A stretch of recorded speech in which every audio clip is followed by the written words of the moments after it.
Hello বন্ধুরা, সবাই কেমন আছেন? আশা করি সবাই অনেকটা ভালোই আছেন। তো বন্ধুরা, আজকে আমরা দেখে নেব রাতারাতি ভাইরাল দুই শিল্পীকে, যারা কিনা নিজেদের কণ্ঠে মিউজিক সহ গান গিয়ে এক গানে কোটিপতি শিল্পী বনে যান।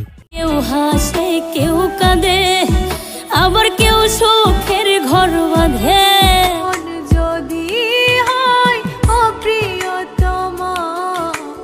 তো যাই হোক বন্ধুরা, তাদের কণ্ঠে ইউটিউব, ফেসবুকে, টিকটক কাঁপিয়ে বর্তমানে তারা ট্রেন্ডিং রয়েছে।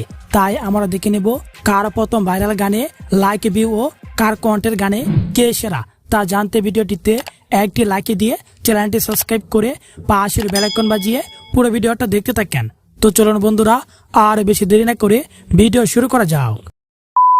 তো বন্ধুরা, আমরা প্রথমে কথা বলে নেব লারজিনা পারভিনকে নিয়ে। তিনি মূলত আজ থেকে আরো 2 বছর আগে মরণ যদি আসে ও প্রিয়তমা শিরোনামের গানটির মাধ্যমে ভাইরাল হয়।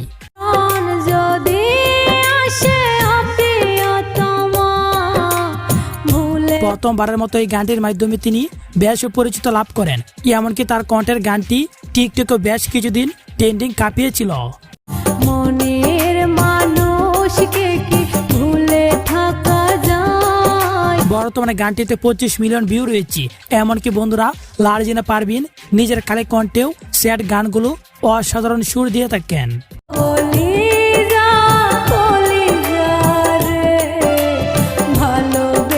এরপর থেকে তিনি আর কোনো গানে ট্রেন্ডিং এ না আসলেও 2026 সালে এই গানটি মোটামুটি জনপ্রিয় রয়েছে।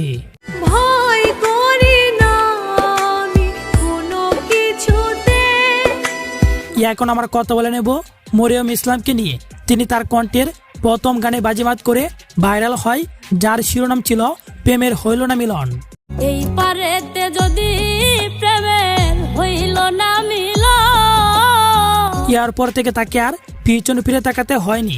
মাত্র 11 মাসে গানটিতে 34 মিলিয়ন ভিউ উঠেছে। আর তার কালে কণ্ঠের গানগুলো অসাধারণ সুর দিয়ে থাকেন।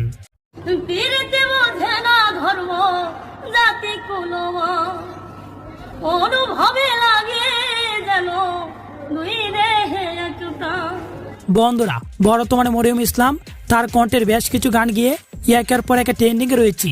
এমনকি ইউটিউব, ফেসবুক, টিকটক কাঁপিয়ে যাচ্ছে।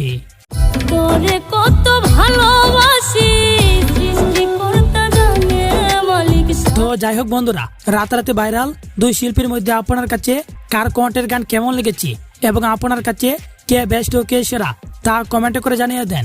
আর হ্যাঁ, এরকম নিত্য নতুন ভিডিও পেতে আমাদের চ্যানেলটি সাবস্ক্রাইব করে সাথেই থাকবেন। সবাই ভালো থাকবেন, সুস্থ থাকবেন। আল্লাহ হাফেজ।